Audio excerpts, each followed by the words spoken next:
comment se remettre d'une rupture. Et ouais, ce n'est... Il me rend ouf. Il me rend ouf.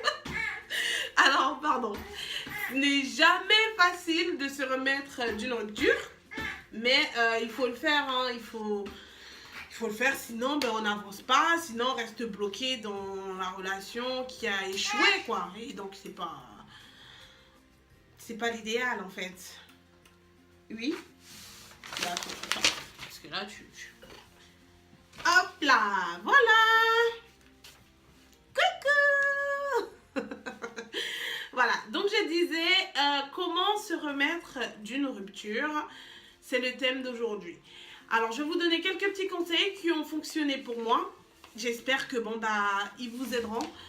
Et puis, n'hésitez pas à laisser un commentaire, un petit like et pourquoi pas, abonnez-vous à ma chaîne.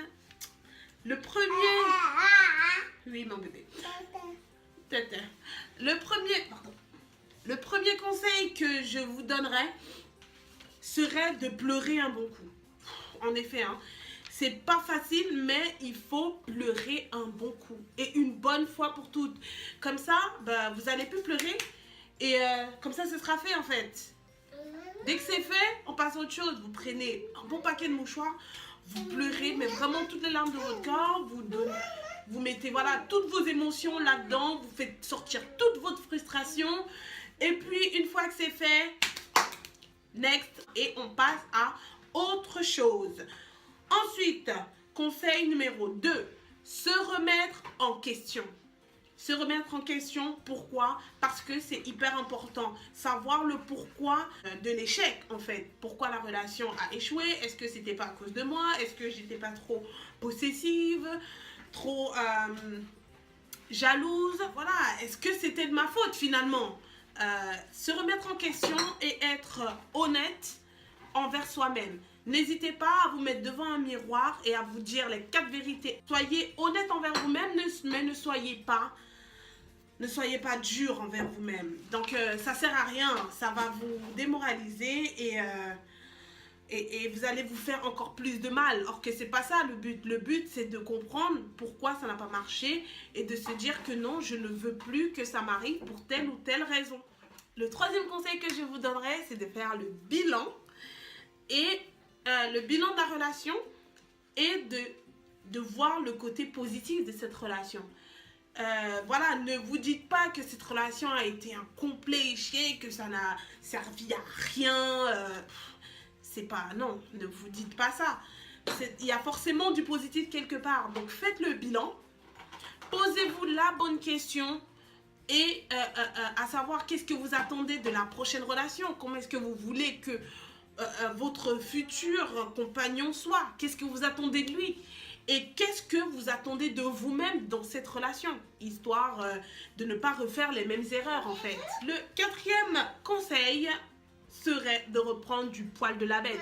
En effet, quand vous avez passé toutes ces étapes, dites-vous que le meilleur reste à venir. Regardez-vous devant un miroir et dites-vous, je suis belle, je suis forte.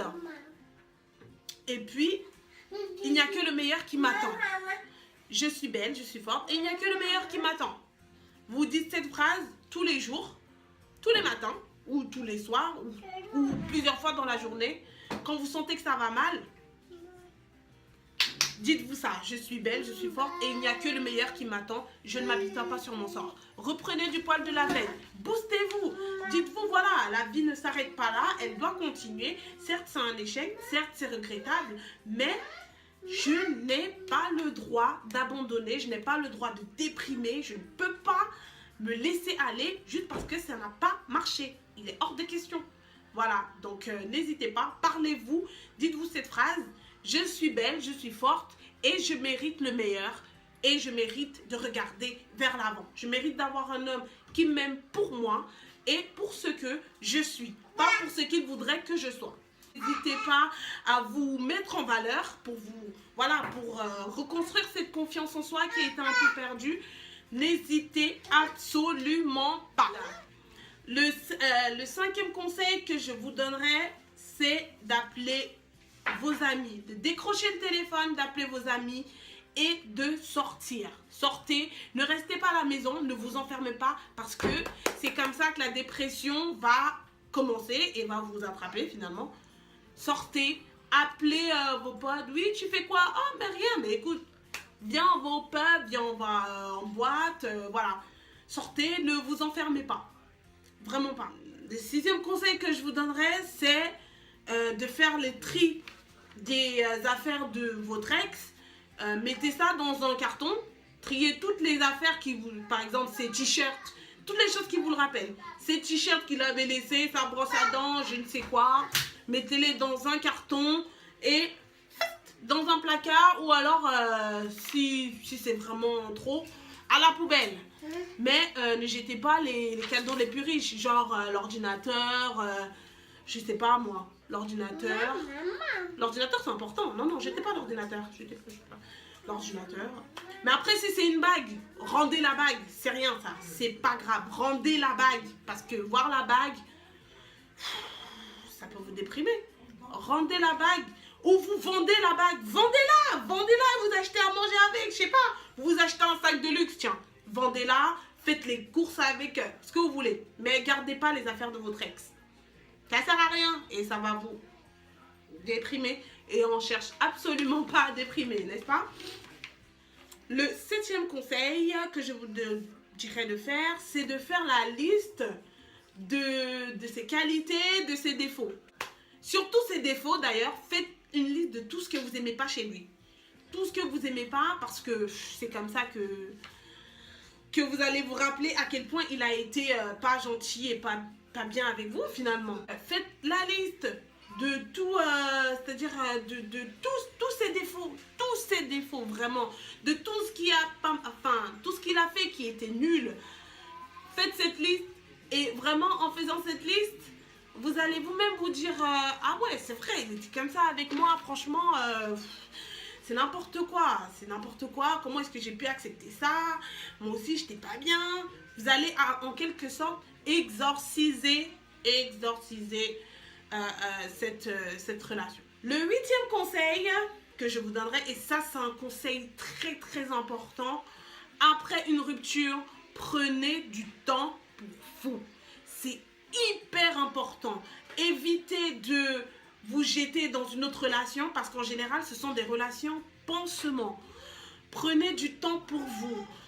Réapprenez à vous aimer, réapprenez à faire les choses qui vous plaisent, pardon, excusez-moi. Réapprenez à faire les choses qui vous plaisent et non pas vous jeter dans la première relation avec le premier mec qui veut qui vous repromet la lune en quelque sorte, parce que souvent on se fait encore avoir parce qu'on retombe dans le piège de la relation d'avant. On n'a pas eu le temps de guérir, on n'a pas eu le temps de poursoir et donc on commet encore les mêmes erreurs. Or, c'est pas ce qu'il faut faire. Prenez du temps pour vous, c'est très important. Quand vous vous séparez de quelqu'un, surtout quand la relation a été très très importante, prenez du temps pour vous, prenez le temps de faire votre deuil, le deuil de la relation, d'accord? Prenez le temps et dites-vous qu'il faut être suffisamment sûr de soi pour se relancer dans une nouvelle relation. Conseil numéro 9, ne forcez pas l'amour. Si il ou elle d'ailleurs a dit que c'est fini, laissez-le dans son espace, donnez-lui de l'espace et donnez-vous de l'espace. Donnez-vous du temps. Ne l'appelez pas, ne la harcelez pas ne la harcelez pas parce que ça sert à rien. La personne, elle va dire, mais elle comprend pas ou quoi? Je lui ai dit que c'est fini, elle n'arrête pas de me coller. Enfin, ça va avoir l'effet inverse. Hein. Donc, ça ne sert à rien en fait. Ne forcez pas l'amour. Si c'est fini, c'est qu'il y avait une raison, bonne ou mauvaise, ça se discute. Mais laissez le temps calmer les choses.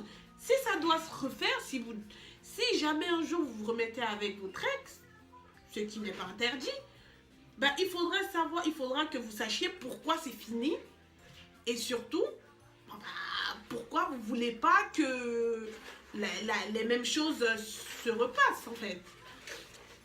Donc ne forcez pas l'amour, ça ne sert à rien parce que de toute façon, si vous le faites, eh ben, votre démarche sera vouée à l'échec. Le dernier conseil est le plus important. Vraiment, c'est le plus important. Le dernier conseil que je vous donnerai serait de vous aimer. De vous aimer, d'apprendre à vous aimer. C'est la base de tout dans la vie. Apprenez à vous aimer. Mais apprenez à vous aimer, mais vraiment, de telle sorte que vous n'allez pas suivre un mouvement. C'est-à-dire que vous n'allez pas faire ce que telle personne voudrait que vous fassiez pour lui faire plaisir. Vous n'allez pas devenir quelqu'un d'autre pour faire plaisir à votre compagnon. Donc, je sais que c'est facile à dire, mais c'est quelque chose que si on ne fait pas attention, beaucoup de gens, eh ben, ils font ce que l'autre voudrait qu'ils fassent dans la relation. Attention, c'est pour ça que des gens se retrouvent à faire la chirurgie esthétique pour plaire à leur compagnon, parce que l'autre déverse ses complexes sur soi. Et là, vu qu'on veut tellement lui faire plaisir, vu qu'on a tellement peur de le perdre, à un moment finalement, vu qu'on commence à l'aimer plus que soi-même, on fait ce qu'il ne faut pas faire. Je sais qu'à l'adolescence, c'est difficile, on a envie de plaire, on a envie de suivre un peu le mouvement. Mais franchement, aimez-vous. Apprendre à s'aimer, c'est la base de tout dans la vie. Vous allez savoir ce que vous attendez d'une relation, vous allez savoir vos limites et vous n'allez pas vous laisser faire. Voilà, donc mon dernier conseil, c'est le plus important. Aimez-vous, aimez-vous, aimez-vous. Voilà, j'espère que cette vidéo vous aura plu. Moi, je dois aller me dépêcher d'arrêter mon fils qui n'arrête pas de faire des bêtises. Qu'est-ce qu'il fait? Ouh là là. Bon, ben, je vous laisse et je vous fais plein de gros bisous. Salut, bye bye.